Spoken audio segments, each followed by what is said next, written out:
When President Franklin D. Roosevelt declared in 1936 that this generation has a rendezvous with destiny, it was unlikely he knew just how significant that statement would become.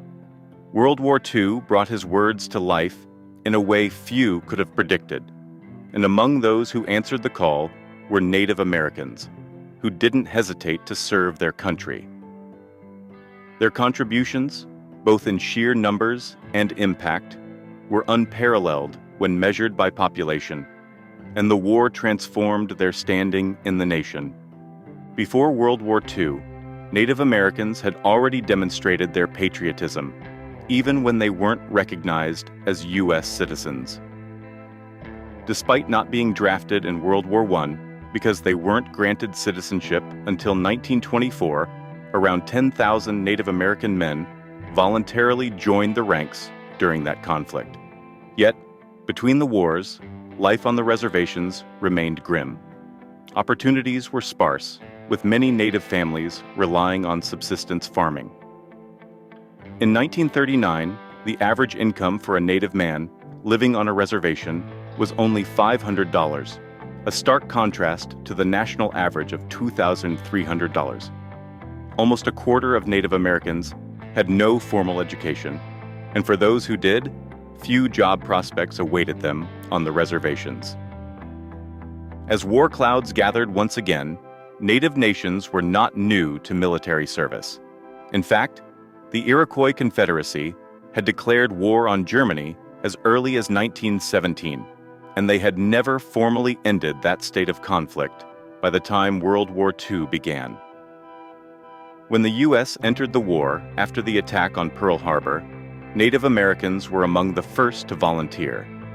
Many tribes were eager to fight, and some men even stood for hours in harsh weather conditions just to sign up for the draft, often bringing their own rifles to show their readiness.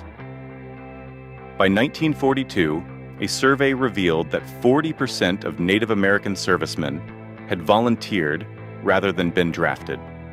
Women, too, played their part, joining the Women's Army Corps, the Women Accepted for Volunteer Emergency Service, WAVES, and the Army Nurse Corps. The day of the Pearl Harbor attack, roughly 5,000 Native Americans were already serving, a number that soared to over 44,000 by war's end, more than 10% of the total Native population. The importance of Native American languages in military communication became clear during World War I when Choctaw code talkers baffled the Germans. Learning from that experience, Nazi Germany feared a repeat in World War II. During the 1930s, Nazi agents, posing as anthropologists, visited Native reservations in an attempt to learn these languages. They even tried to curry favor with tribes, going so far as to link the Nazi swastika to Native symbols. In a bizarre twist, the Third Reich's propaganda minister, Joseph Goebbels, referred to the Lakota Sioux as Aryans. Despite these efforts, the Native Americans saw through this manipulation. Some even coined mocking nicknames for Axis leaders, calling Hitler "he who smells his own mustache" and Mussolini "gourd chin." This distaste for the Axis powers fueled Native involvement in the war, with tribes such as the Chippewa and Lakota Sioux joining the Iroquois in declaring war against the Axis.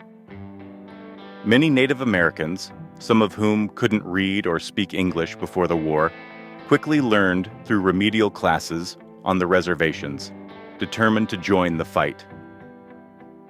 Perhaps one of the most fascinating aspects of Native involvement in the war was the use of code talkers.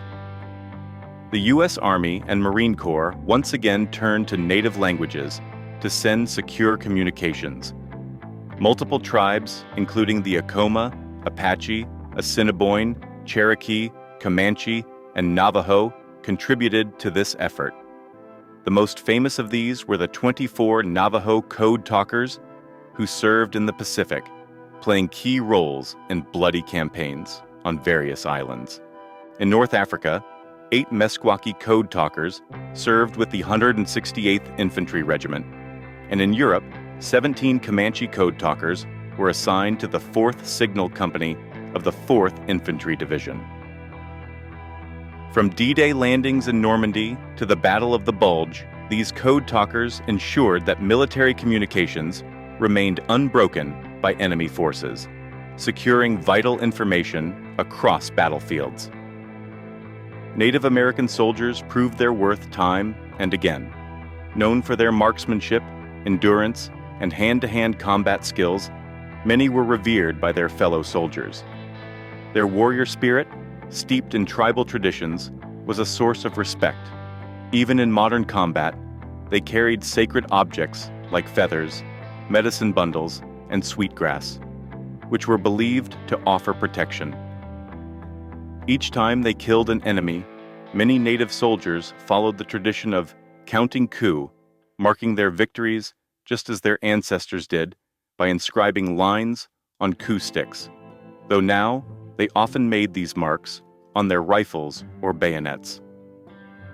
Native American troops fought across all major theaters of the war, from the defense of Bataan and Corregidor in 1942 to the Italian and Central European campaigns. Their bravery was evident.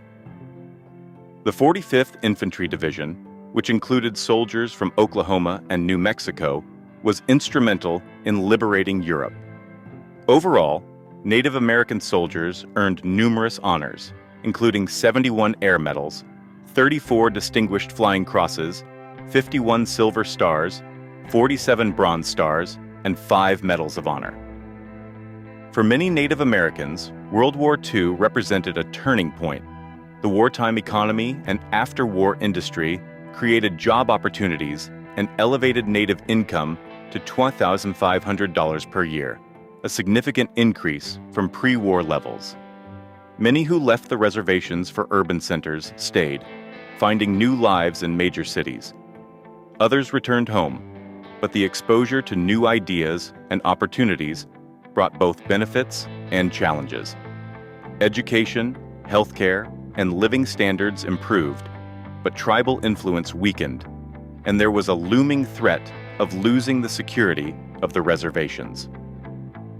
Ultimately, World War II showed Native Americans that they could live in both worlds, maintaining their cultural heritage while contributing to the broader American society. Their service in the war not only earned them respect, but also helped break down some of the racial barriers that had long divided the nation. Thanks for tuning in to History Addict. Don't forget to subscribe and join us on this journey through the past. See you in the next episode.